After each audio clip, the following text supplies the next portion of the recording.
pledge allegiance To the flag of the United States of America and to the republic for which it stands, one nation, under God, indivisible, with liberty and justice for all. And if we could remain standing, and as we always do, and remember our men and women in the armed forces, remember the best that we can with our thoughts of all those affected by COVID-19. We had some local folks, Bruce Halstead, Wendell Johnson, Jimmy Dunlap, used to be an employee here, who passed away. Thank you.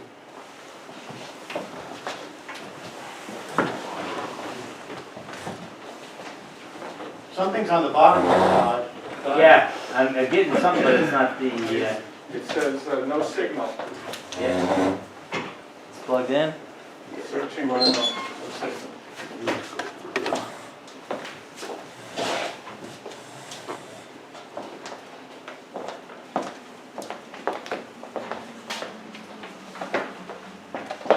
Now it's nothing. It's absent. Okay. So, Sean, tell me how far I can come. Right here? Okay. So, I know that there's a special lady watching tonight, and with her daughter.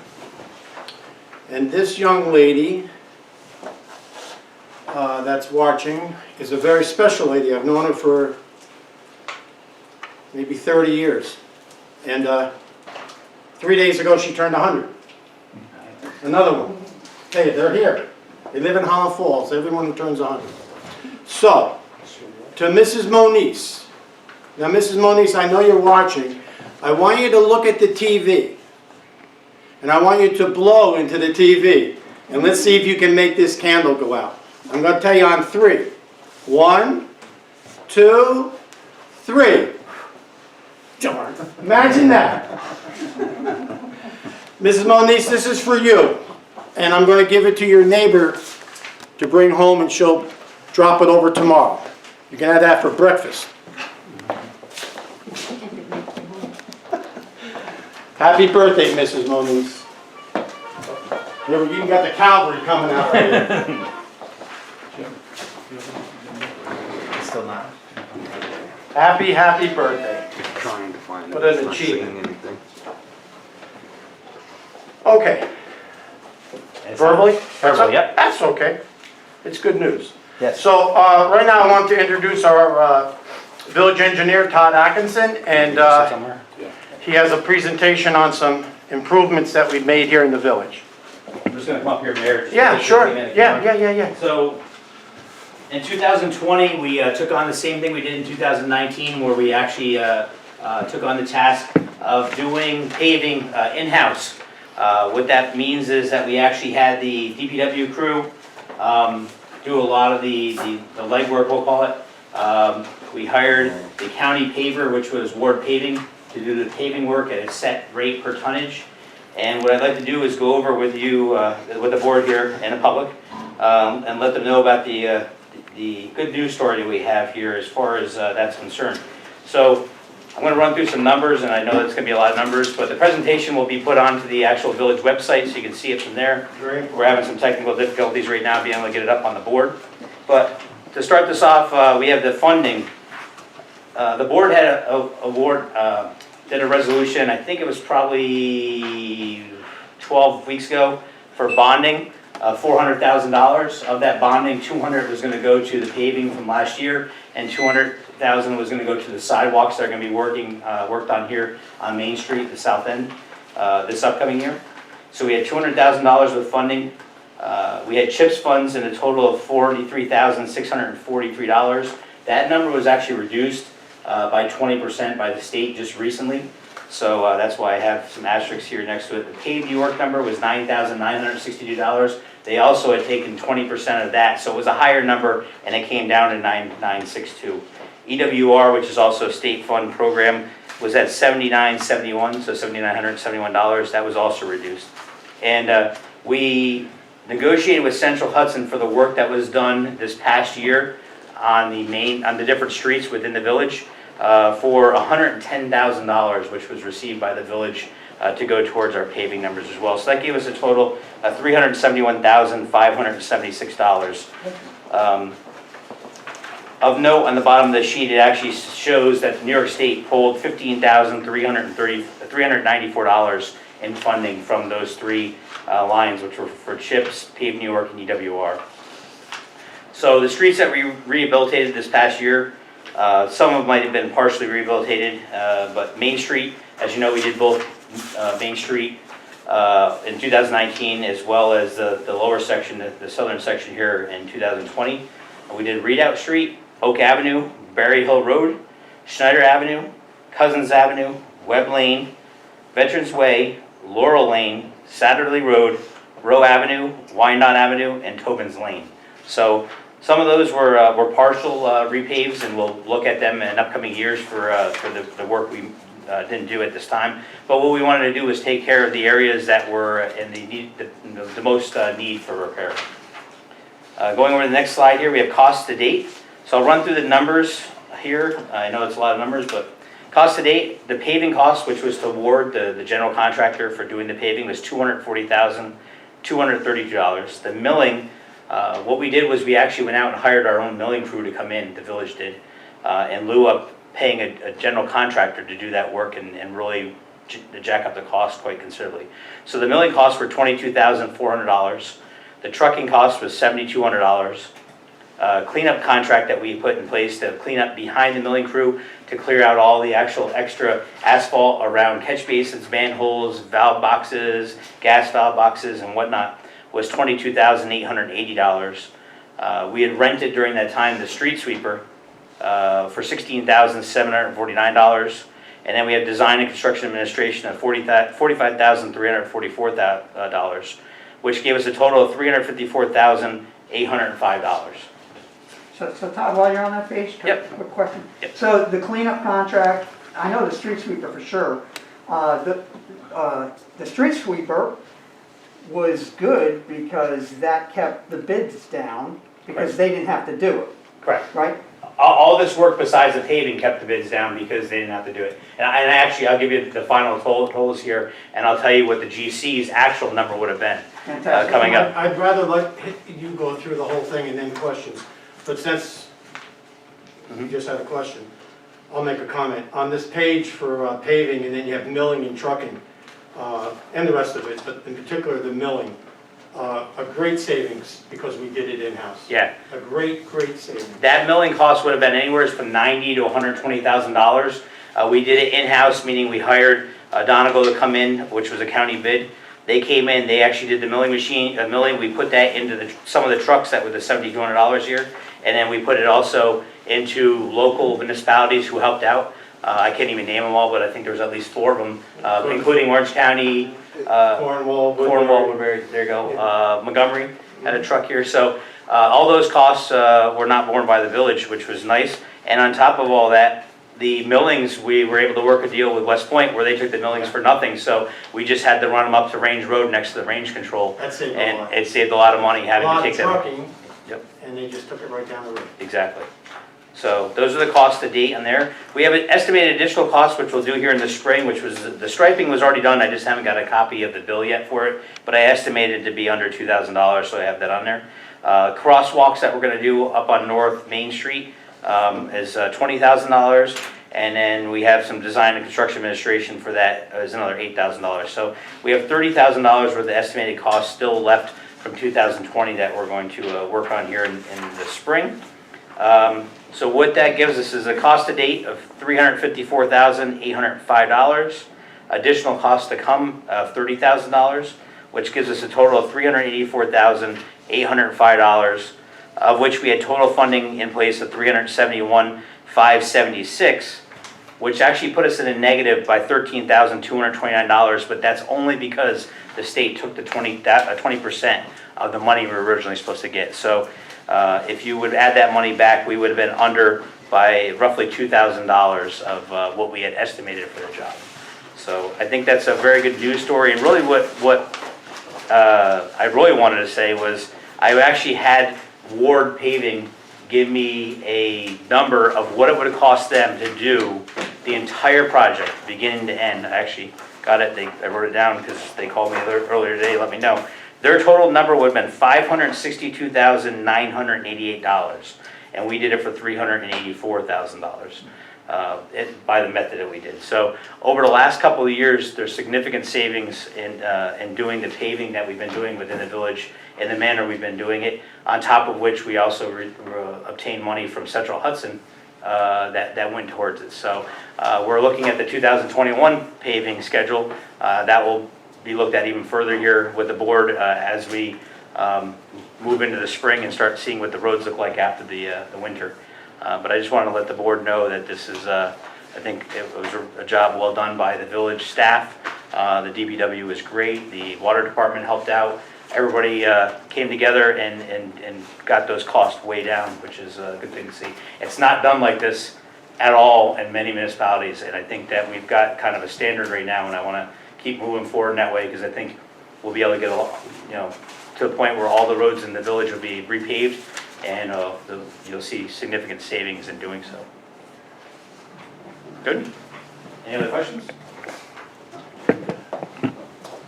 I am glad that you brought up Central Hudson a couple times, because I was able to negotiate with them. I think the total we did receive for 2 years is around 330. 320, 330? I think a little less than that, but it was around. Wait a minute, It's wait a 200. minute, I'm wrong. I'm totally wrong. It was 110 and 100 and, it's around 230. It was 110 for paving, 15,000 for Right. sidewalks. Right. Then another 130,000, so Okay. that's All 255,000. right, that's 255, so we went up and down, but it was 255,000 I was able to get from Central Hudson, and that's real good money. And so last year, the year that Todd just went over of paving, was our second year of doing massive amounts of paving on our side streets, which everyone needs it. So we have, my plan was to do it in 4 years, every street that needed it. So this year coming, this spring will be year number 3 that will do a host of new streets in the same fashion, so thank you. Todd, just stay a little bit longer while I go over these projects, okay? In case there's questions. Understood. Okay. So this is these are additional improvement projects. We'll start with the wastewater treatment plant. We'll actually start with the fire, which was caused by a contractor. The total cost of the fire was $2,077,000. There was a insurance deductible by the village of $2,500, and the insurance company paid the remaining after we paid our $2,500 deductible. Phase 1 demolition was complete in October 2019. Phase 2 construction is ongoing. It's the 4 RBCs, the elevator, walkways, and railings. That has nothing to do with the fire. That's a different part of the job. Anticipated completion date will be July of 2021, this year coming. We'll continue at the wastewater treatment plant, the belt press filter and the heat exchanger. The replacement of the original belt press, which removes the liquid from the sludge so that we can reduce tipping fees for disposal. The original press was over 35 years and not functioning properly. The projected completion date was fall of 2020, and 40% reduction in cost to dispose of the sludge cake is anticipated. So the fall of 2020, this is not yours, but I think it's almost completed. I believe it is complete. It is, Yes. okay, thank you. North Main Street sidewalk replacement, Cousins Avenue to Thayer Gate, -1 block with the Thayer Resort they'll complete the restoration of the sidewalk up there where the Christiana and the Ped Fed building is, once that project gets started. Projects include new street signs, new parking meters posts, new street trees, which I had gotten a lot of pushback on. I think it's beautiful. New benches and new garbage containers. The total construction cost was $218,000. We had a grant for $200,000. So all that was done at a cost of almost $19,000.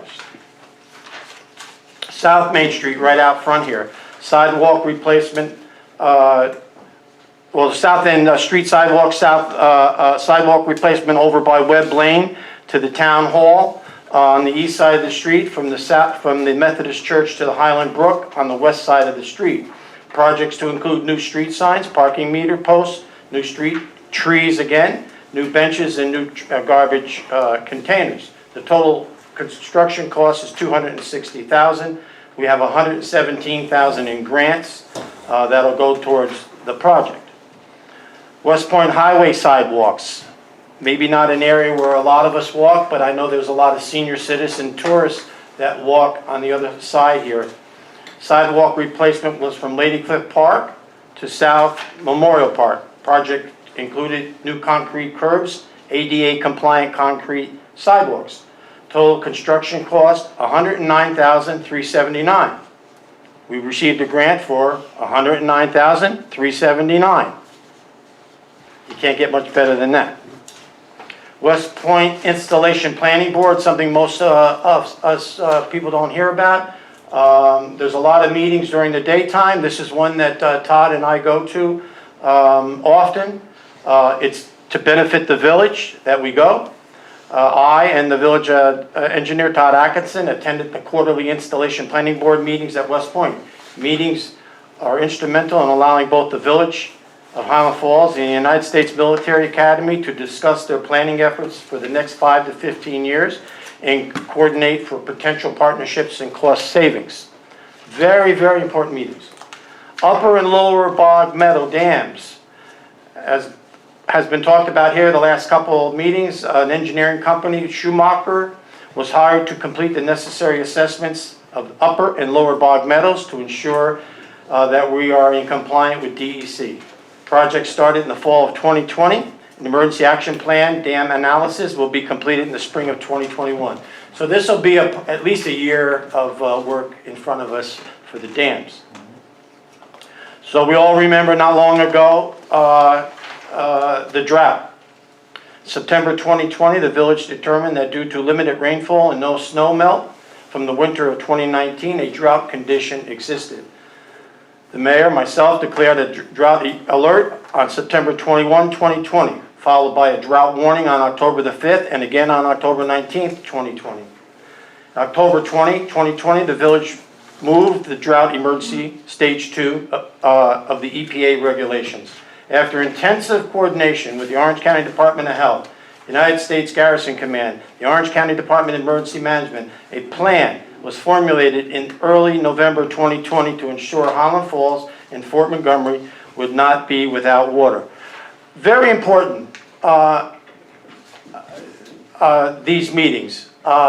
It was every day for weeks. Some people say, what am I doing in here? That's what I'm doing in here. This took a lot of time. Currently, the rain and the winter snowfall, the reservoirs are now above appropriate elevation. The next is the streets. We've gone over that one year. The next is the streets. We've gone over that already too. And so that, and I'm going to go through this fast, is we had major improvements to Rowe Park. New basketball court. Looks wonderful, doesn't it, Murph? It sure is. It sure is. The pool was really redone. And the children's playground with the rubber matting was fixed. Restore New York, Todd will hit this come spring with that building that's across the street from the firehouse. I always call it the very long pink building, but it's actually salmon color and very, very bad shape. The owner can't wait for us to start. It's totally done through grant money. It won't cost the village directly any dollars. And you will see a major improvement to Mountain Avenue. The comprehensive plan, we received a $10,000 grant from Greenway. This plan is 2009, a little over 10 years. We need to update it. That's in the works right now. Artificial intelligence, as far as I know, is still going on. I saw something in the paper the other day about people are looking at the IDA. I don't know if Mr. DeSalvo wants to, is there any comments you can make on that? Where are we? I'm not sure what that has to do with what we've done in the village, but if you want to get into Well, it. but the IDA is sponsoring, is paying the rent for the building.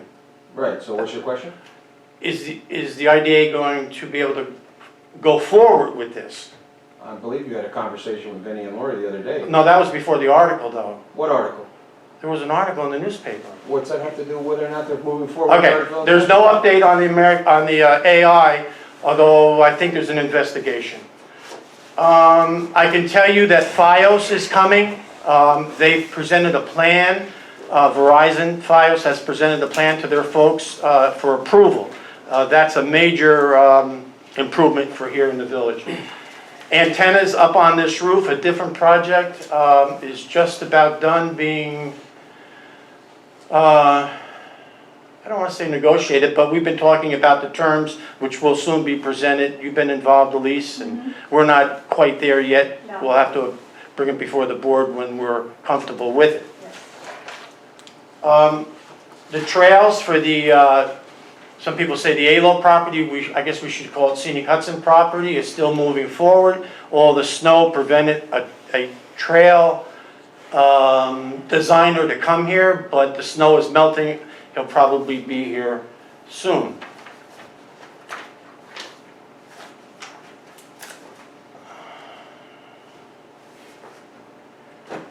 We have a meeting coming up, Todd, with West Point. We haven't talked about it in a while, but if I can call it contracting services, I'll give one example, although there's a couple. They're interested in us buying their salt for the winter. They already know, because we've told them what it would cost them, which is cheaper than what they can buy it for, which I find amazing. But because we get the county bid, et cetera, we can buy it cheaper than West Point. They'll pay less for salt, but yet we'll make money, substantial money.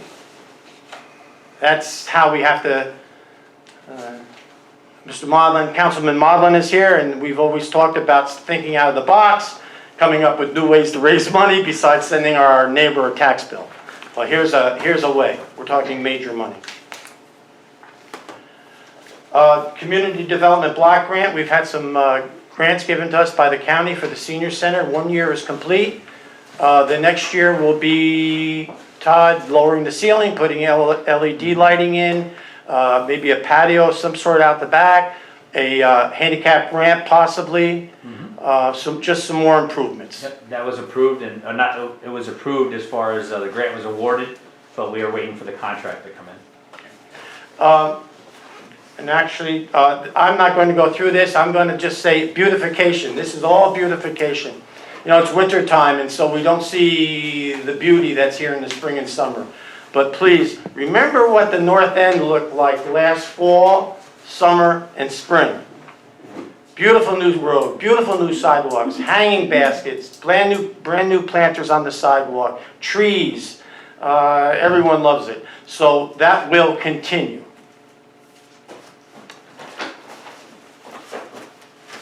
Any questions for the engineer? Okay. Thank you, Todd. Everybody have a great evening. Thank you so much. Oh, yeah. Okay. Next on the agenda is to approve minutes that were taken on February 16th, 2021, and a special meeting on February 23, 2021, special meeting in that it was a budget workshop. Motion. Motion by trustee Livesey, Second. seconded by trustee DeSalvo. All in favor? Yes. Opposed? Motion carried. Next you have the Town of Highlands Recreation Department. This is great. He's going to hold a town-wide emergency services recruitment fair. Both fire departments, probably police, ambulance corps. He would like to do it on the 13th of March with a rain date the following week on the 20th of March at Roe Park from 9 to 1. May I have a motion? So moved. Everything is here, Gina? Yes. Okay. Motion by trustee DeSalvo. Is there a second? Second. Second by trustee Howard. All in favor? Yes. Opposed? Motion carried. I was wondering if there's any way that we could let the schools know about this too. The reason Sure. why is We because should. they have junior, Yeah. Yeah. as we all know. Fire department does, ambulance Yeah, corps. Ambulance corps does now too, so. We definitely should. That would be nice if the schools knew to get some of the young bloods down at this. I'll text Aaron tomorrow morning. Okay. Knowing Aaron, he does it. All right, next on the agenda is another recreational department event, our annual Easter egg hunt. He would like to hold it on Saturday, March 27, rain date a week later, April the 3rd, at Roe Park, 10 to 12. Motion. Motion by trustee Howard, second by trustee Ramus, all in favor? All right. Opposed? Motion carried.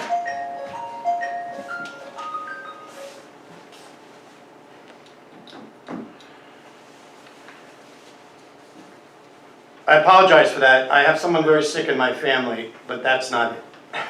Thank God. Okay. I have bills and claims for fiscal year 2021, $238,067.72. Motion. Is there a second? Second. Second by trustee Livesey, made by trustee Howard. All in favor? May I have roll call? Trustee Howard? Aye. Trustee Livesey? Aye. Trustee DeSalvo? Yes. Trustee Ramus? Aye. Mayor D'Onofrio? Aye, motion carries. Thank you. Just a curiosity question for the Easter egg, is he gonna have that out in the field and all that? That's great, Oh, yeah. that's great. When I was a kid, they actually hid the eggs. And I think they were real. That was before plastic was made.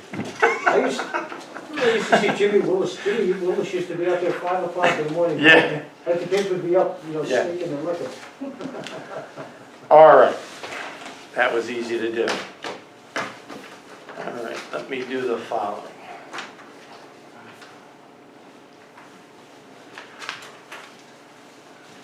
Let's do the virus numbers.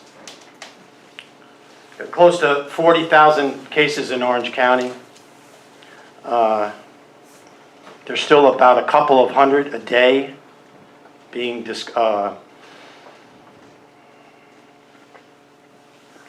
found. We have deaths in Orange County, 725. There's around 100 people that are in the hospitals right now in Orange County. And in the county right now, there's a little over, just shy of 1,900 cases in the county right now. Here in the town of Highlands, we've had 970 cases, but only active right now. And it fluctuates. Tomorrow it could be just more, but as of today, 32. So that's good. I mean, it's better than most places. The hot spots are Newburgh, New Windsor, Warwick, and a couple others. So we're very low compared to their numbers. Okay, so Aaron Falk on the agenda had 2 items. And one is an annual item, you know. We love annual things. The other one is this one with emergency services, which is great. And listen, I want the folks to know you have children, young kids. Stop over. They'll have equipment there. I'm sure they'll let you jump on the truck, walk around, and so the kids like that stuff. There's 2 items I want to talk about over and above those items about Aaron. And I know the board knows all of this also. You can make your comments. So the food pantry, I had authorized it to go up to the Senior Citizen Center.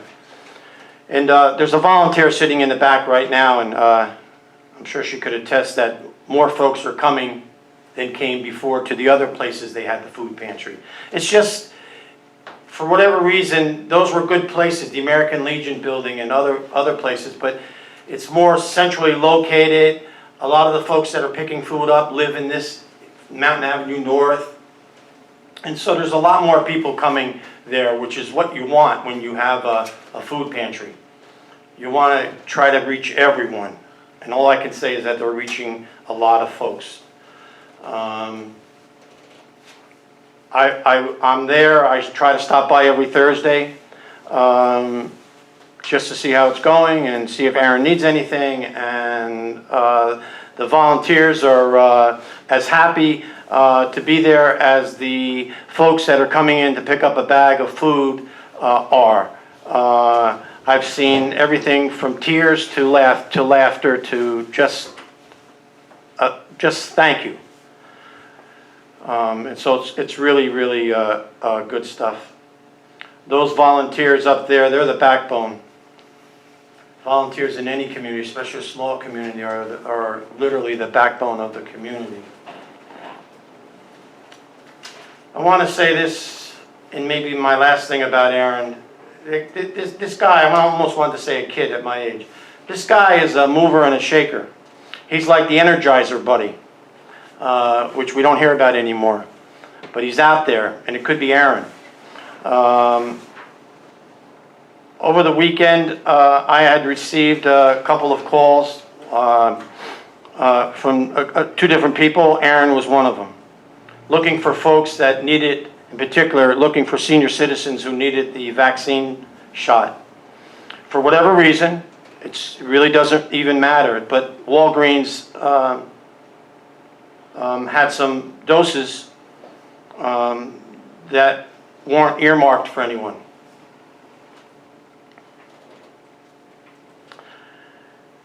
I don't know if Aaron's watching or not, but it doesn't matter. I can tell you that the folks that I was able to get a shot by this offer from Aaron and another person down at Walgreens, again, in a couple of cases cried. They were having trouble getting online. It's difficult for the best of us. They're concerned about, their families were concerned about them. These are folks that were 80, 85, and even older. Now they have their shots. Now they have their shots. Aaron, I couldn't ask any more of you. As mayor, I could not ask any more of you for setting all this up. You helped a lot of folks. I only know the folks that I gave you. You helped a tremendous amount of folks. For that, we are grateful. Grateful. Mr. Modlin, please take that back, because he's one of your employees, if you will. He's doing a good job. He's doing a good job. That says a lot. Simple words, but says a lot. If you can say that about someone, that's a lot. This is serious. You know, Easter egg hunt is important, EMS fair is important, but the shots are important. Thank you. Thank you, Aaron. Okay, the 5th, as I said before, we like annual things. The 5th annual St. Patrick's Parade, we're going to call it, it actually was the last thing in this village that happened last year before the virus hit. It was the last event. I can remember it. It was a parade. It was wonderful. And a week later, the virus hit, and everything shut down. It was a beautiful day, remember? It was a great day. It was a beautiful day, remember? So, while I just said St. Patrick's Parade, the 5th annual, we're going to call it St. Patrick's Drive-Thru. It's going to be held on Saturday, March the 13th at 2 p.m. It'll start at Memorial Park with the flag raising. The Irish flag will go up on the pole. I'm working with the police department on the route so that they can lead it. I have the flag, and we're going to put not green water, but we'll put green dye in the water at the fountain to make it green water for St. Patrick's Day. There was phone calls made over the weekend, and of course there's always Facebook posts. We love those.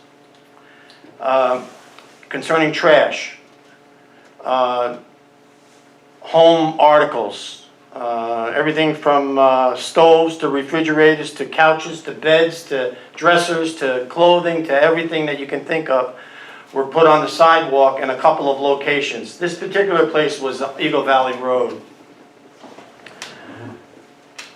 So I'm going to read this because it's important. It really lit up Facebook. I don't know who watches this meeting compared to Facebook. I called the sergeant from the police department, Jason Torpy, in, and here's Sergeant Torpy's reply to me. Mayor Joe, I spoke to Pat Patterson this morning, and he advised that the garbage outside both 6 and 9 Eagle Valley Road were the responsibility of the homeowner. And he's right about that. The sanitation department picks up bulk items. Bulk items, not your house put on the sidewalk. They don't do that. Now, we have new folks in town. I don't know who's living in some of these homes where this trash is. I have the same problem on the corner of Cousins and Fort Putt. It's a disgrace. That landlord should be given a ticket. I was there today. Should be given a ticket. I made contact with the owner of 6 Eagle Valley Road and advised him of the violation. He was under the impression that the town did bulk pickup and said he would follow up Monday morning, which was today, with the sanitation, and if they would not work with him, he would make other arrangements. The resident at 9 Eagle Valley Road is currently unoccupied. The residents at 9. There is a lot of appliances and furniture that are curbside. The walls inside of the house are stripped to the studs. I will leave a message for the building department as they will not be in until Monday morning.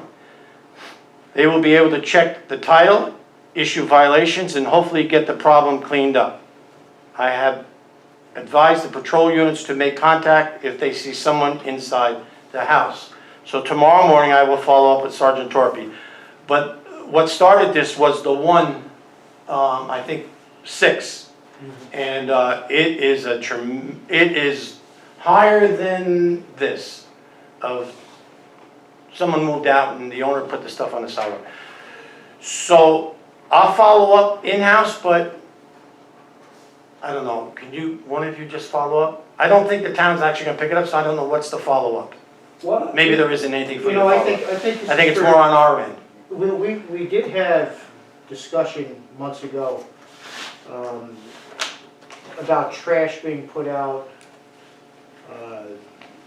recycling put out, bulk being put out.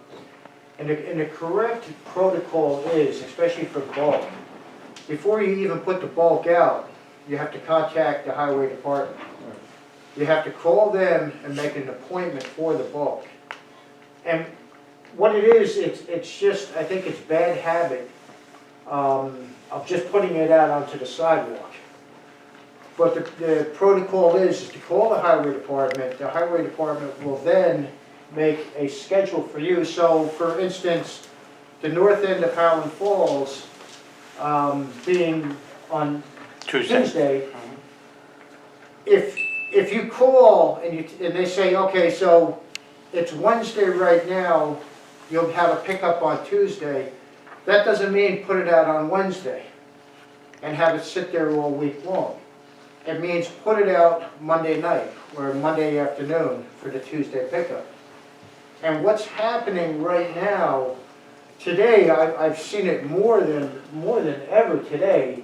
It's all over the place. And you know, as with the snow now melting down, there's mattresses, there's couches, there's stoves, there's everything. But again, you have to think about the neighbors that are there. And you know, for them to look out their windows and look at a bulk pile of junk, it's just not fair at all. So Merv, tell me, it's as simple as this. If you have a stove, refrigerator, bed, dresser, you know, a larger item that's not considered trash, your garbage can kind of trash, all you need to do is to call the town sanitation department, tell them your address, tell them what you have, and they'll more than likely tell you when to put it out. They'll more than likely, they'll tell you exactly how much they're going to collect and when to put it out. So again, as we said before, if you tell them that you're putting out half the house, they're going to tell you you're going to have to call a contractor and get yourself a container. Because again, let's think about the fairity to the other taxpayers. Garbage can, garbage can, garbage can, half the house. It's just not fair. Garbage can, a couch or a mattress. Okay, that's okay. So this is something that has to, and again, as you said, Mayor, I don't think a lot of people, with new people coming in, maybe somehow or another, the town can do some kind of a notification or something like that, Mr. Modlin, something like that, to educate more the homeowner on what's permissible and what isn't. Yeah, can I say something? Absolutely. That, as it turns out, I didn't see it on Facebook. Good for you. That's a topic for another discussion. But I heard about it today. I was talking to Pat about it, Pat Patterson. And you're right, Merv, that, you know, the intent of what we are doing with garbage pickup, with sanitation, are, you know, the trash cans. And that residents have. Routinely, they will pick up a bulk item. But the preference, you know, the policy is to contact the highway department, and they will schedule that. Anything like construction material, anything associated with, you know, emptying out a house or whatever the case is like that, you're right, that's not what we're about. You know, that's what 1-800. We don't pick up construction, no. Yeah, but that's Wood, sheet sheetrock. Yeah, exactly, all that, you know, that's 1-800 junk or whatever, you know, you call and have that taken care of. And so, I mean, quite honestly, my question was, it sounds like there may be new people, there may be folks that have forgotten, and so that's what we are going to do. What Pat's going to do is put together some kind of notification. We'll be talking about it at the town board meetings, bring it here, you all, if you would, talk about that. Probably get the paper involved and stuff like that, just to educate and or remind people about what it is and what's not. You know, and another piece of this too is these large pickups like this slows the process down. And so while they're spending time picking up a lot, if they would do it, picking up a lot of material, then that is extending the amount of time it's taking to get to everyone else's trash on a particular pickup day. And also, one of the things that we are seeing is an increased fee in the dumping and in the recycling and those kinds of things. So, you know, there's that aspect of this also, that where those fee and where those increases are going to come in is going to come right back to what we're having to do as far as tax dollars. And so everyone's got to sort of fit into this and work with this and keep within the spirit of what we're saying. And I just want to say this, and this will really make you say to yourself, this is why it's a priority that it has to be the day before putting something out. Yeah. If you take a couch or if you take a mattress, okay, and let's say your pickup is on Wednesday, and let's say you throw it out there a week before. It rains, it rains, and it rains. That mattress now is probably 4 times as heavy going into that truck. 4 times as heavy, as you're saying, Mr. Modlin, the tonnage fees. Yeah. And that's what's happening. A lot of this stuff sitting out there is getting so weathered. It's very, very heavy and everything else. So that's a problem. Okay, so I think if we talk about it, So there's going which to be we more. haven't. Yes. So there's going to be more. So there may have been some, you know, we don't know all the circumstances, but. Just to piggyback too on what Councilman Modlin said, I was able to call Pat Patterson on both properties, both Cousins Avenue and the Eagle Valley. And he spoke with both homeowners today, and the one on Eagle Valley has been significantly reduced. But he did speak to the homeowner, and the homeowner now understands, and so he's gonna be in the process of getting that out in the next couple days, as well as the folks at 9 Cousins Avenue who are current residents. They know, they usually should know the drill, but they just had to get reminded to come up with a plan. But both properties should be pretty much rounded up. That's my understanding also. I think the police going there over the weekend made something happen, so that was good. Okay? It's the education part. But it's getting out to the rest of the community, so I appreciate you all talking about that.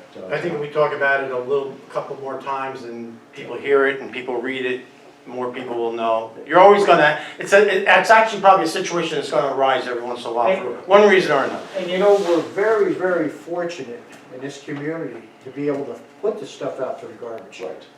You know, we're very fortunate to be able to do that. A lot of municipalities do not allow And that. I'll do that. It's up to you as the homeowner to get rid of your own junk like that, Right. so. Okay, next I have here, just a comment to make, is every member was given this, I think a couple different times, the agreement with the town for the use of the Senior Citizen Center. You now, I think it was today, you received some comments from our village attorney. And so if you have any comments, you should call the village attorney so that we can move on this and come up with some type of an agreement. It really has to be spelled out, the use, et cetera, the cost, et cetera, et cetera. I also want folks to know, only because it's this time of year, meaning election time, no one, not me anyway, I'll speak for myself, as mayor, I am not going to give the building away. That's out there that the village or someone's going to give the building away. To be honest with you, I'm going to say I worked very hard to get the $200,000 grant from the county to buy the building and to purchase it from the Knights of Columbus. It belongs to the village of Highland Falls. I'm personally more than glad for a lot of different reasons, Councilman Motlin, to let the town use it because it will also help our senior citizens. That's where I'm going with this whole thing. It helps you, it helps the recreation department, it helps Dial-A-Bus, but it'll help the seniors with folks in there having programs for them too. Aaron and I recently had a nice, we've had a few meetings, but we had a nice meeting about recreation, and whenever we say recreation, I think we think of children, and we do mean children, but we also mean seniors. We like to have recreation too, so Aaron's coming up with programs, and I urge you all as soon as possible, I don't want this to linger, the contract or agreement? It's an agreement. An agreement with the town, okay? Elise, I'm sorry, Jim, on that topic, is there a way we can formally request, maybe from your office to the county, to see what, if any, ramifications would be in regards to this agreement? That's being done now. If I could just finish? Yeah, go ahead. Just finish? Yeah. So we can get a formal response from them? Yeah. Because I had a conversation with some folks out there, and depending on how it's worded and what could happen, there could be a potential that we won't be able to go back to the CDBG well again for as much money as we normally get for that building. So I just want something formal from them saying it's okay. We could probably still do it even if it's not 100%, but we may be potentially losing, or have the potential to lose the grant money we normally get for that building. And I believe we put in for this year for $150,000 for renovations. So if we lost that, that cloud of grant money, we could only put in for like ADA money. And there's not too much more ADA compliant issues at that location. So I just want something formal from them so that we know, not just like a phone call from me or anybody else, just something formal in writing. So let me address that formally. Last week, a lot of phone tag going back and forth, and I'm not sure how much the county offices are completely open with their staff, but that's not the issue. We finally, I say we, the village clerk was in the room, spoke to Nicole Anderson. She runs the community development block grant money out there for the county, and we told her we gave her background, when we purchased the building, how we received the money, which is the important part. We told her what we would like to put in there, Dial-A-Bus. She did agree on the phone call that the Dial-A-Bus was senior related, so she didn't have any issues with that. And then we went on with the recreation, as I knew it as of that day, what the recreation department wanted to do in there. Again, senior citizen recreation too. And so I had hoped to hear something back today. I didn't. I'll try her again tomorrow, but it'll take a couple days for her to do research. She's new in that position.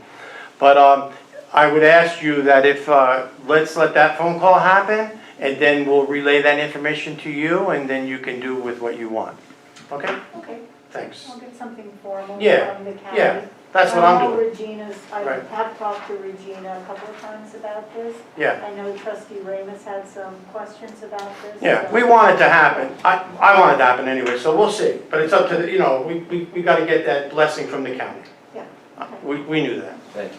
Okay, next, I had received a phone call from the county, from the Office of the Aging, from the gentleman who runs the Meals on Wheels.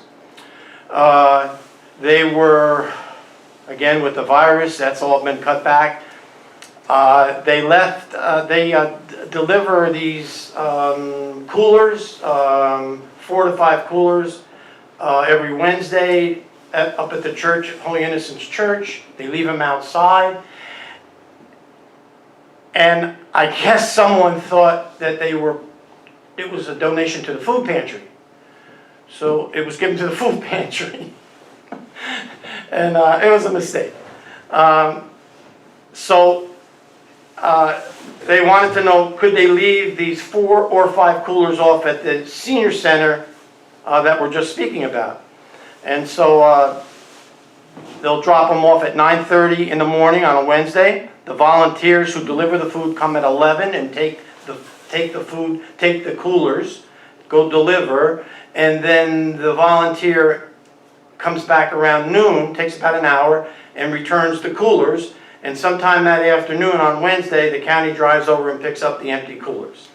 So everyone knows I've allowed them to do that until something else is set up. We're going to the food pantry that day, had hot meals. Okay, I've spoken to the police department about this. I've received an email from the fire department. This is something that probably isn't taking place now because the weather is with us and the snow is melting and the rain comes and helps the snow melt. But there were several streets, this is a picture of one where the vehicle couldn't get through at night. I'm going to have them, I did ask them to drive around, make sure all the streets are wide enough for cars to park and yet still a vehicle to get through. I should have that by tomorrow. I'm suspecting that these road conditions that were brought to my attention are probably okay now. Especially the emergency service vehicles. Yeah, that's what the fire department was talking about. Yeah, Even the ambulance is wide. it you is, know. it is. Okay, I received an email from John Collins. John Collins lives in Monroe. He works at West Point, and he's unhappy with the flag, or the flags, that aren't lowered to half-staff when they should be, when the governor of the state of New York or the president of the United States says to lower the flags. And I thought we were pretty good with our flags. I lower them a lot. But he saw something that we, I guess, missed. I spoke to the police department about the policy, and this came from the police department. It is the policy of the Highland Falls Police Department to observe proper flag display protocol and etiquette. The Highland Falls Police maintain control over the flags that are on display at Memorial Park, Lady Cliff Park, and in front of Village Hall. The Highland Falls Police has no ability to enforce flag protocols or etiquette on school property or private property. At times, flags are lowered in mourning at the direction of the President and the Governor or our local government. And yes, I do ask them to lower the flag quite a bit. And yes, in the gentleman's letter, he does mention schools and churches, which, I can mention that or something, but we don't have control over that. And I asked Jason how the police department is notified when the governor or the president says lower the flags, and he says through a teletype. And I asked him, could I see one? And he didn't have one. They get rid of them, I think, once a week, and this past week he didn't have one. But they get like 500 of these teletypes a day. A lost dog could be in Albany, New York. A child missing could be in New York City. Someone missing, all kinds of things. You get like 500. And in there, sometimes is to lower the flags. So we have to pay better attention to that, and we'll lower the flags.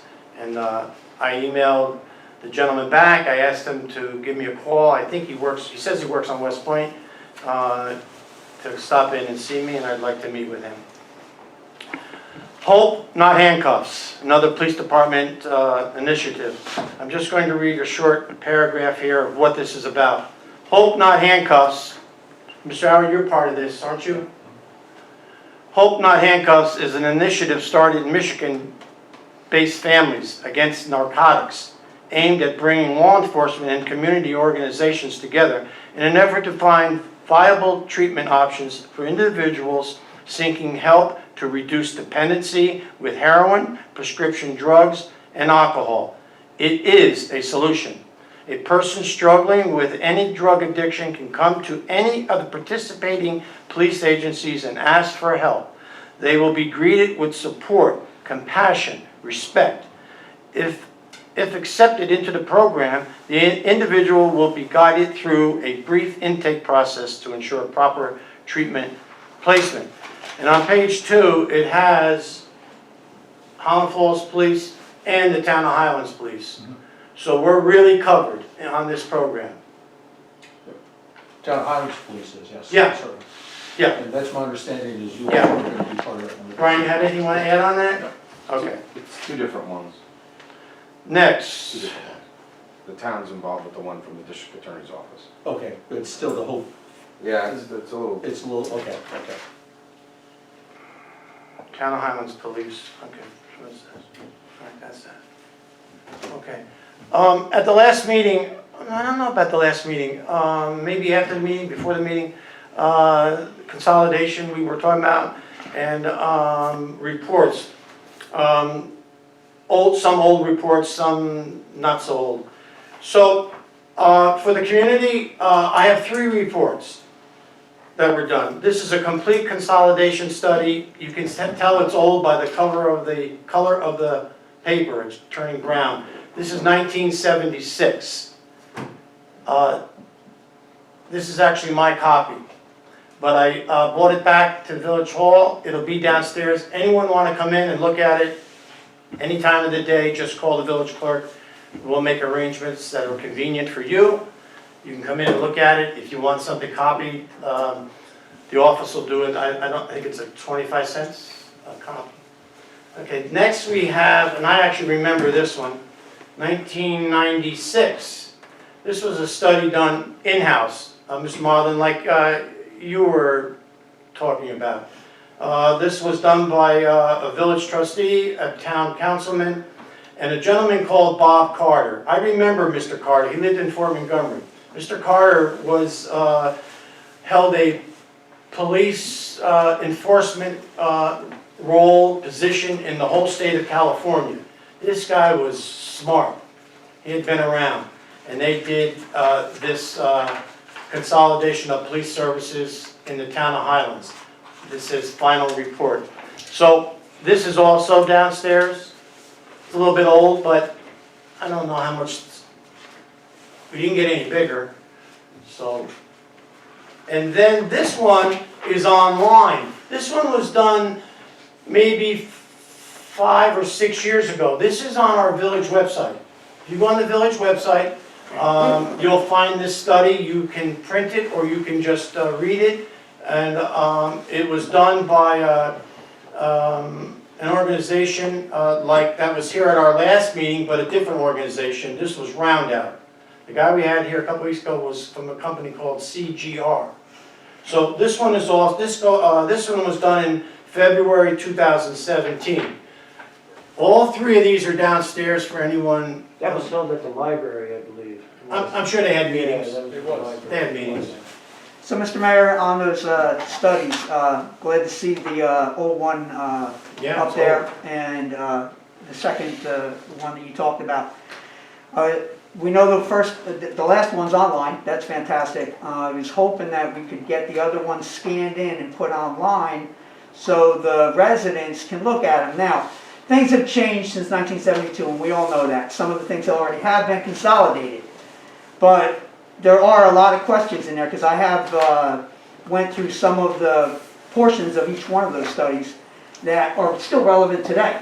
And those are questions that were answered back then. They can be asked again now, and they should be asked again now, because this is a big step for the town and the village, and we really need to be educated when we make a decision. So if we could get them scanned at some point in time and get on the village website so they're available for everybody, and in the spirit of going green, this way we don't have to print it. Okay, Mr. Howard.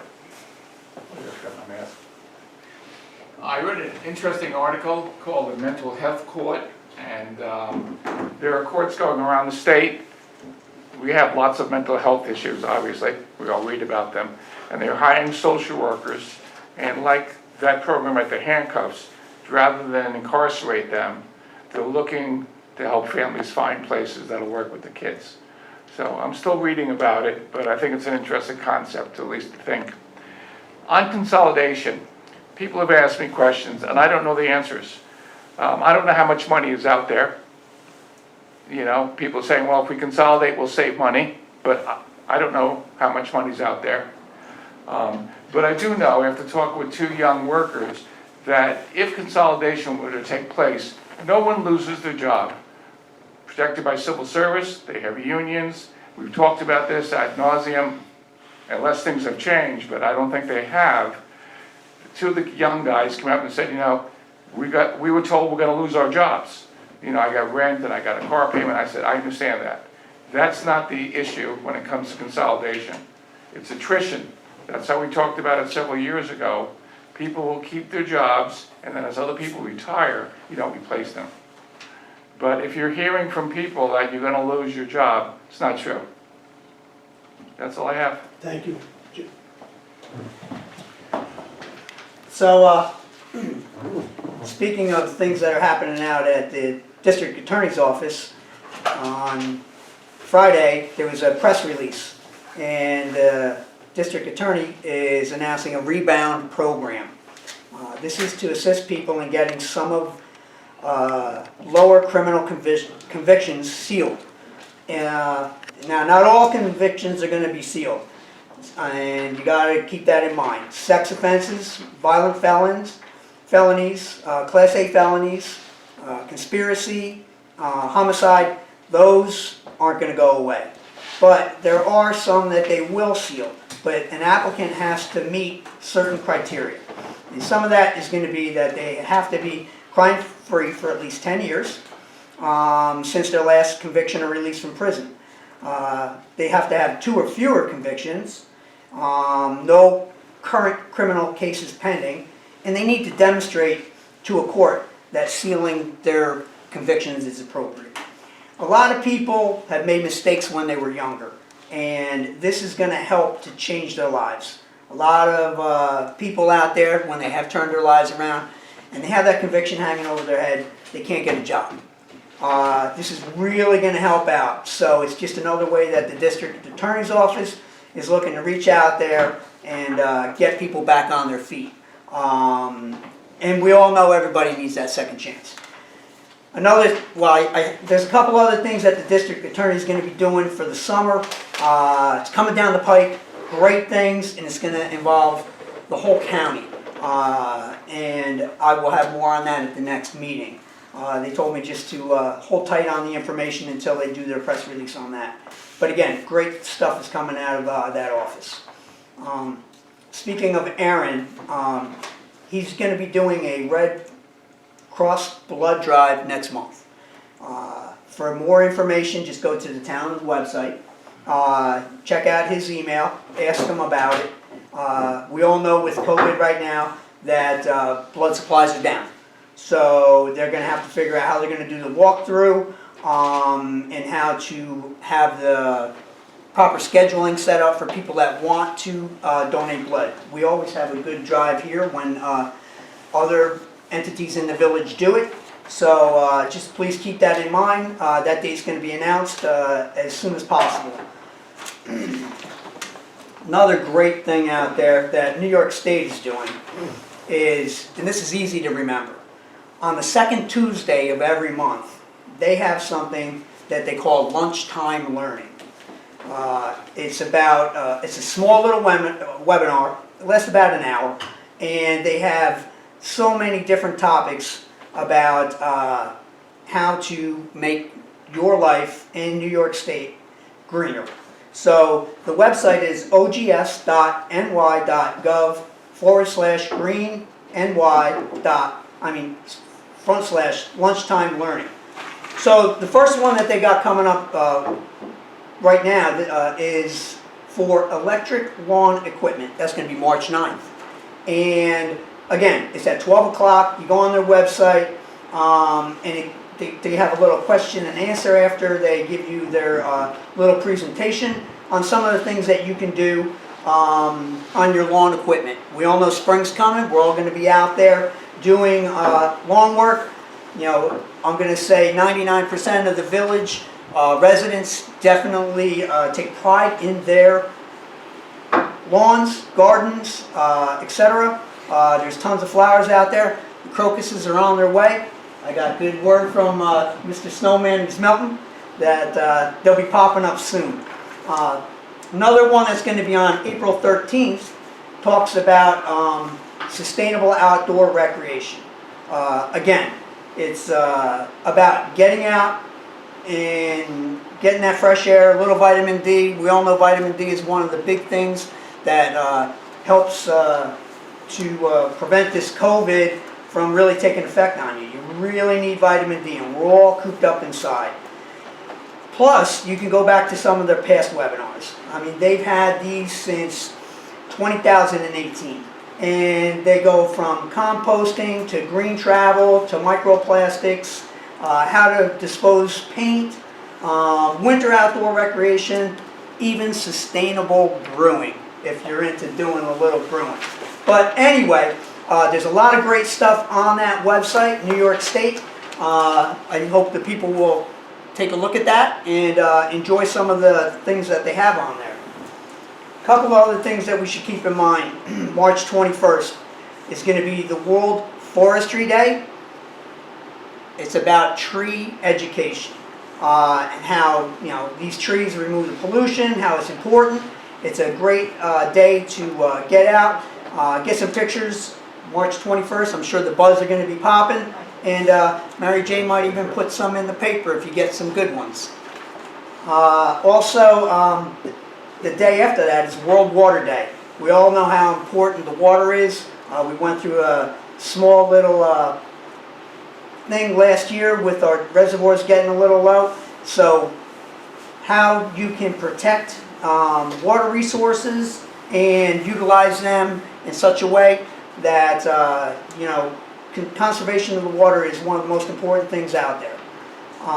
Last but not least, on April 22nd is Earth Day. Again, on this website you can go and find out more things to do in your home. How to use less energy, biking, walking instead of using your cars. We have a small village. Local shopping. You know, we can walk to most of these places in the village.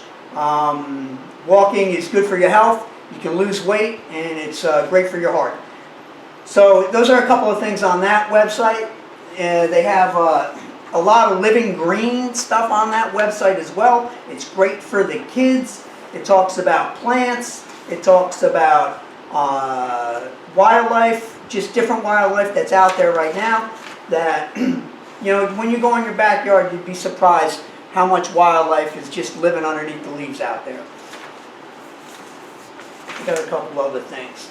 So, one other thing on their website was how to use less toxic products. Less toxic products, again, with spring coming, we are all going to be out there. We're going to look for that healthy lawn. There's ways to do that without putting all these chemicals out there. As a matter of fact, New York State, as of December of last year, has banned a whole new list of chemicals. And they're going to ban an additional page and a half on July, I believe. I don't know the date, but it's in July of this year. So a whole nother list of chemicals that are going to get banned. If we can prevent these from getting into the ground, into our aquifer, and getting down into our water, it's a great way to look to the future, not only for us, but for our kids. So the less toxic chemicals that we can put out there, the better. I mean, we all use chemicals. We all use it for lawn fertilizer. Anyone that has a phosphorus in it, we got to try to avoid using that. Weeds, you know, some of the weeds ain't too bad out there. Some of them are essential. And you don't have to kill every dandelion that's out there. Japanese beetles, there's ways to deal with that on this website. We all know the Japanese beetles are out there, especially if you're into gardening. There's ways to actually get rid of them, and the traps only attract them. So there's other ways instead of using a trap. I know I've seen a lot of Japanese beetle traps out there for sale. It's not the best way to go about it. Other things that they have as well is in your home how to unclog a sink without using chemicals. Chemicals, chemicals, chemicals. They are not good for our environment. They have also ways that you can whiten your clothes without chlorine bleach. And I don't know if anybody knows this, but polishing wood, you can use walnuts. Walnuts. It's amazing what you can use out there, the natural products, and get away from putting these chemicals into the environment. Kitty litter, if you try the non-clay one, that's a great thing because, you know, clay is strip mined, and that devastates our environment when they're out there strip mining. There's just so much on these websites. If anybody wants more information or the actual website, send me an email and I would be more than happy to share that information with them. Quick update on some of the things that I talked about last month. Again, reaching out to a lot of different people, and people actually reaching out to me about this outdoor day, the National Outdoor Day. I think it's going to be a great event, and we're all keeping our fingers crossed. It's looking for June 12th and 13th. We want to turn it into the whole weekend. Right now, there's 11 events. I have volunteers that have stepped up to the plate for at least 7 or 8 of them already. So, you know, it's going to be a great thing if we can do this in the village. I just hope we have the money in the budget in the youth fund so we can utilize it to get this event as a kickoff to the summer. That's what I got for this evening. Thank you.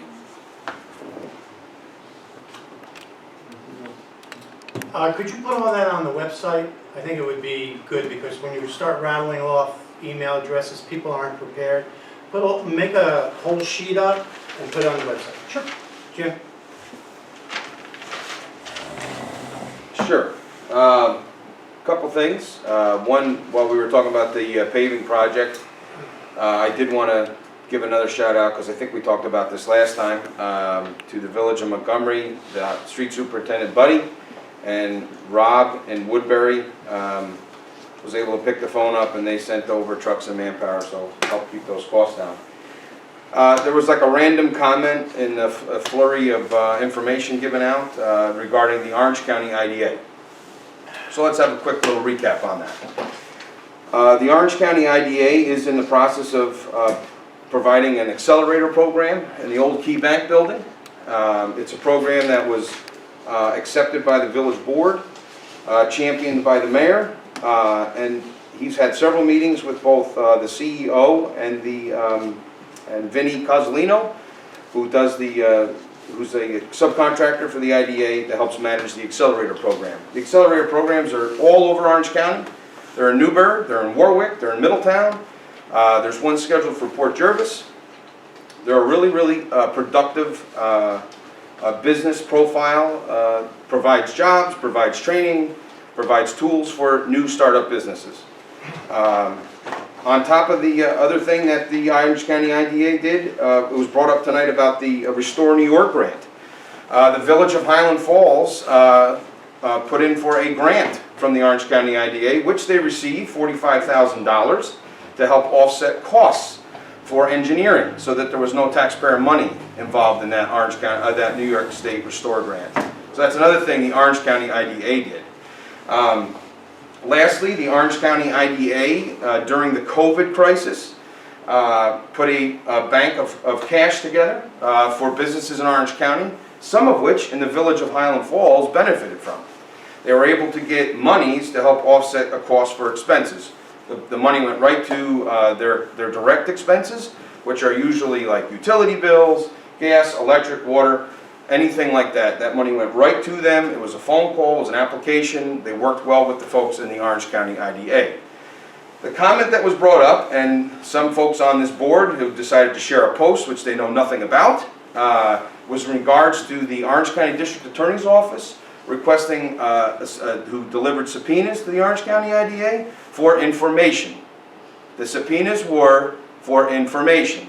And I am fully able to say that I believe, we have a scheduled meeting tomorrow, that the Orange County IDA will comply 1,000% with anything from the Orange County District Attorney's Office. Other than that, I can't get into it, which I'm sure some of the members on this board understand. When you get information from the District Attorney's Office, there's some things you can comment on and there's some things you cannot. So that's a little recap about the Orange County IDA and what the good things they have done for this community. Thank you. I'll do a follow-up, and then Merv, I'll give it over to you. The IDA is over, based out of Stewart, this office that I go to. And I know a few of the folks, great bunch of people, men and women. I talk to them on a, it's like on a regular basis, and then all of a sudden there's no communication for a while, and that's the way projects are. And yes, they did give us $45,000 for engineering costs, which will go towards, and has already started to go towards engineering for the salmon color building that I mentioned across the street from the firehouse that has looked like it does for decades. So I'm very happy about that project moving forward and having the help from the IDA with engineering. As far as the AI, there's no one in this community that could be more excited and proud of what I've done to bring the AI here. It wasn't easy. But with the help of the IDA, great help, most help from the IDA, I hope that it continues to happen. Right now, a lot of the companies that wanted to come here, maybe or not, I only say that because there's 2 floors down at the old Key Bank. It's very nice inside for offices. But now the IDA is speaking to me about a church going in there on one of the floors. I believe the bottom floor. Did I speak to you about this? No. I'm not sure, excuse me, that wasn't called for. Yeah, it was. I'm not sure if it is or not, but I know this church, to alleviate the IDA paying rent to the owner, the new owner of Key Bank was sold, and there's an agreement of some sort between, I haven't seen it, it's not probably my business, between the IDA and the owner of Key Bank, where the IDA will pay rent for the building, first floor and second floor. So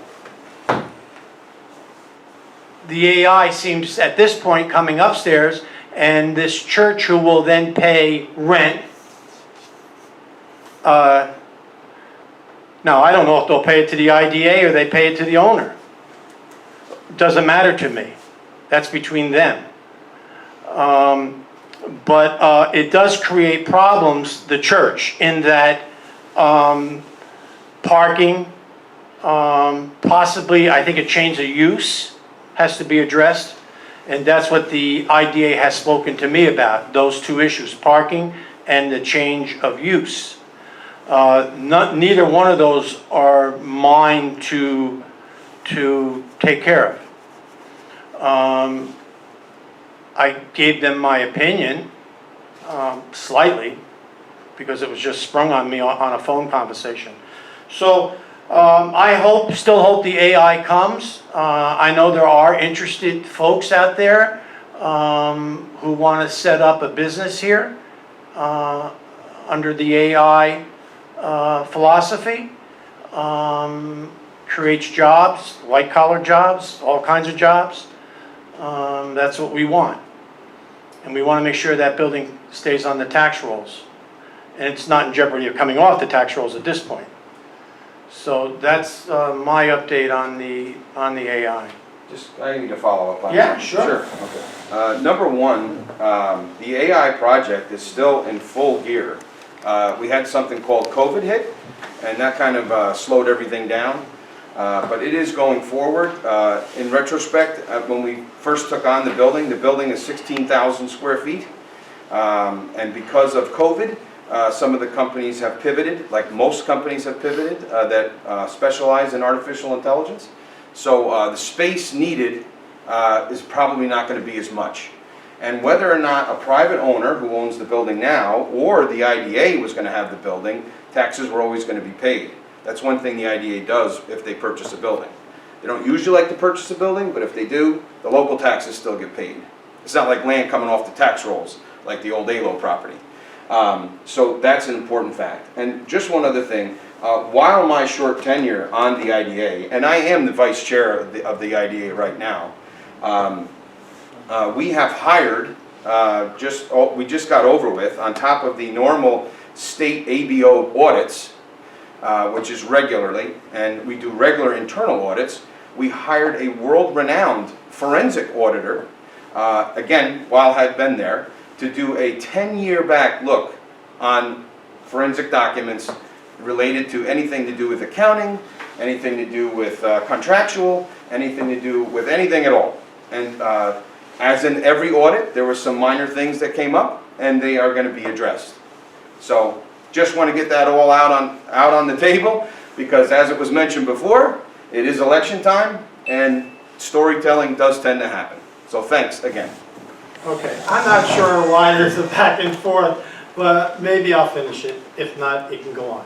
So, Well, if it's gonna be working another backwards, IDA I hope that comment, I'm gonna I comment hope on that it is, oh, it's definitely IDA. Oh, good, I hope because I'm on that it, so I would know more than you would on that. My turn or your turn? You tell me. Are you done? You tell me. My turn. Okay. So, I'm glad that the IDA will clear up any issues that anyone's looking at and provide documents. That's good, that's what you have to do, and that happens.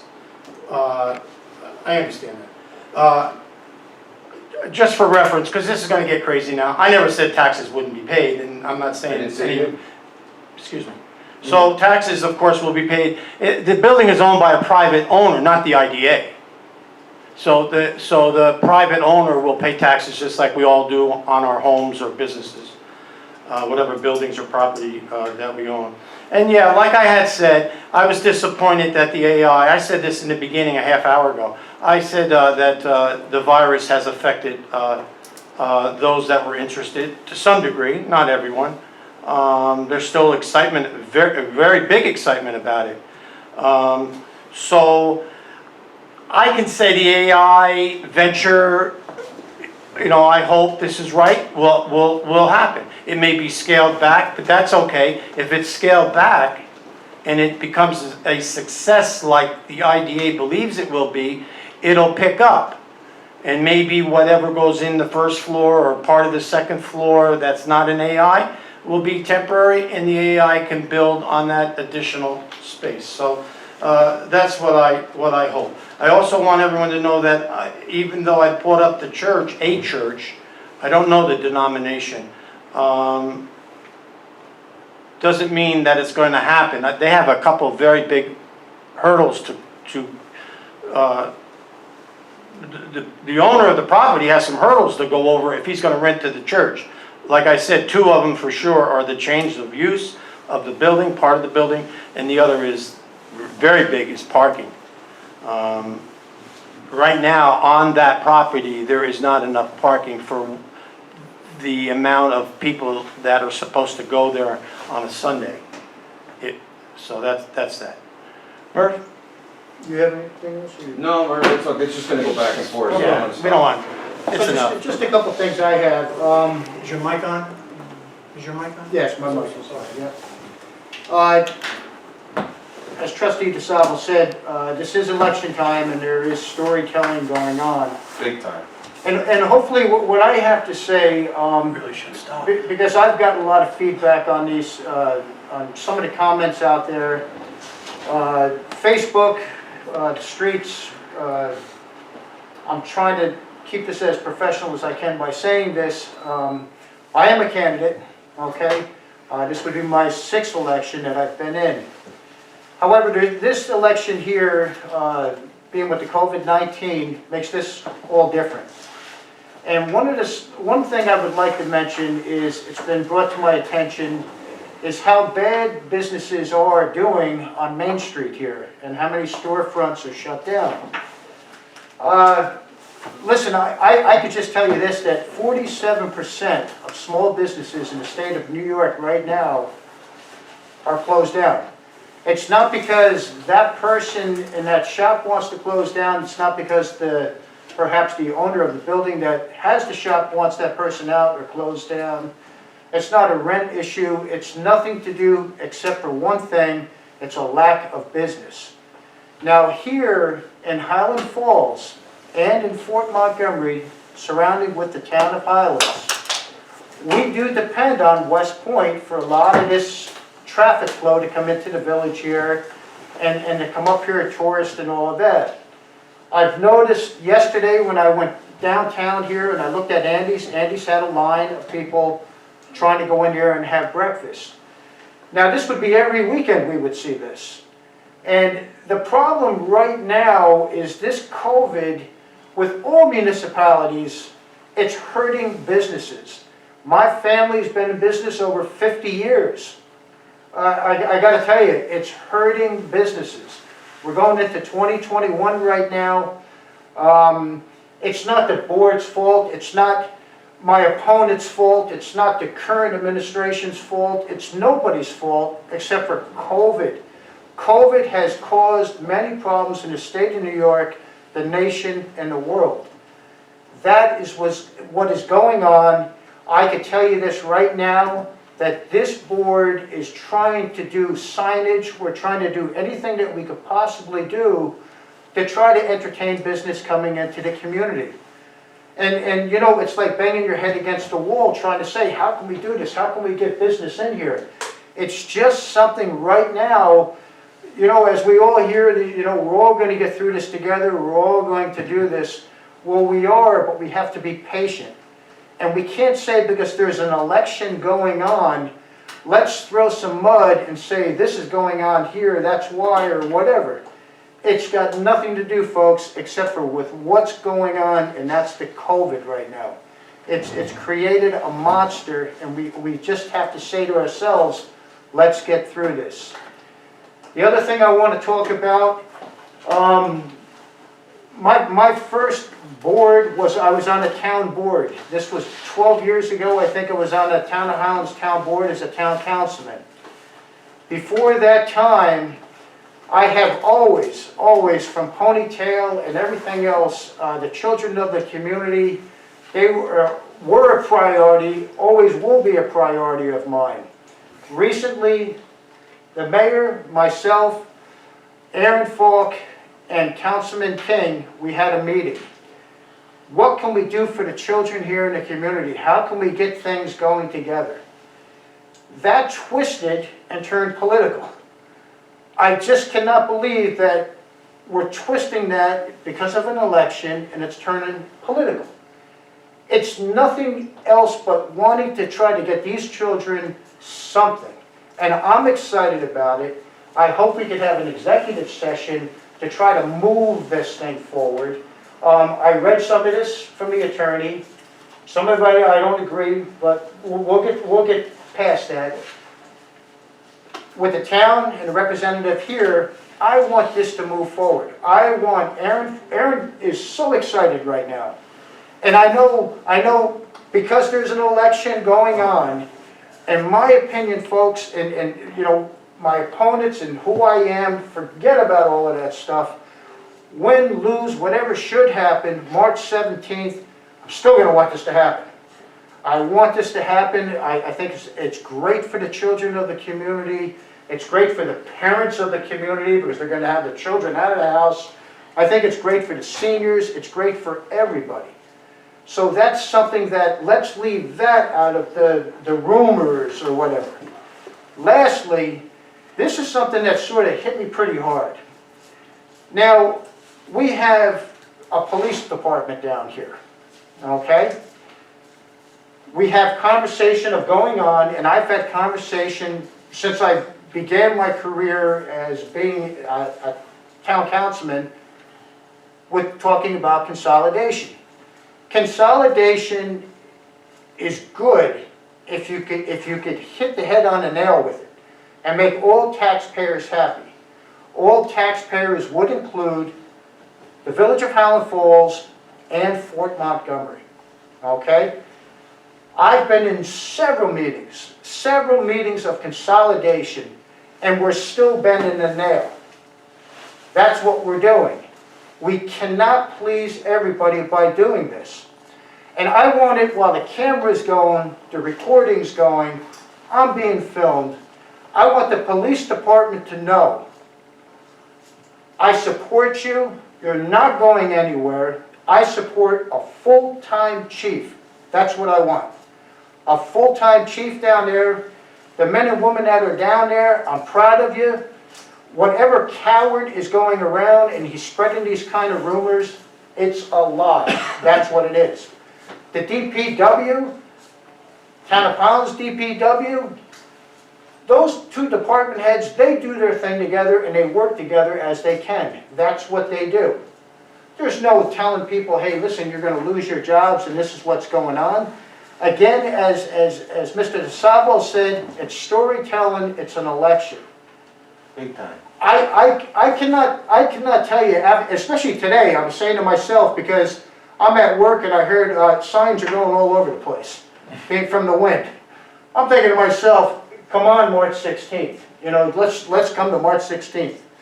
But I want everyone to know out there that the police department is here, and that's where they're staying. They're not going anywhere. I want the police members, if you're watching this now, you're here and you're not going anywhere. And that's what's going on. So for the lies and the rumors and the storytelling and everything else that's going on in the community, ignore it. And if that person keeps coming up to you and saying, hey, but listen, this is going to happen, do us a favor. Invite him here at the meeting. Tell that person to come to the meeting and tell us what you're hearing. And that's all I have to say. Bravo. So, Mr. I'll Mayor, make, no, I got something, Merv, you brought up a great point there. No, I'm not talking about election, I don't think this is the right place or time. Everybody knows where our hearts are, all of us. They do. Jim, So- not to be disrespectful, I'm not going to go into a debate, just to let you know. No. Okay. And no, that's what I said, everybody knows where. I don't want to go back and forth. No, Okay. Mark, everybody knows where our hearts are. Okay. But you brought up a great point, about the businesses. Parking passes. Parking passes are available downstairs for $25. But, as everyone knows, if you can go get a gift certificate for $50, we're still giving a parking pass for the year. Correct me if I'm wrong, correct? Right? So, for $50, you're gonna get There you food go. and a parking pass where you're not gonna get a ticket. So, There you go. I know the girls downstairs are busy, and if, Gina, if you guys need help scanning those documents to get them online, I'll be more than happy to donate some time. But the main thing is, support the businesses, $50 gift certificate, you get a free parking pass for the year. Thanks. Thank you. so let me end it on that comment. A program was started, the virus has been here almost a year, so maybe 7-8 months ago. The initiation was if you bought a $50 gift certificate to keep these businesses going.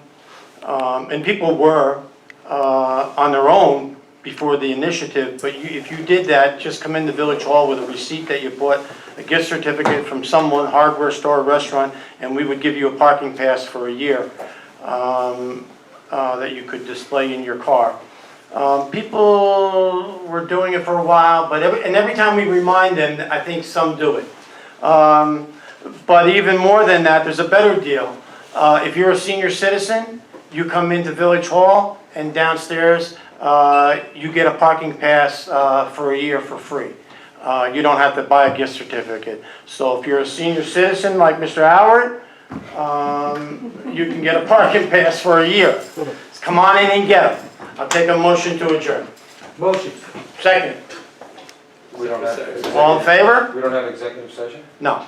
Oh, okay. Aye? Aye. Aye. Opposed? Motion carried. Thank you.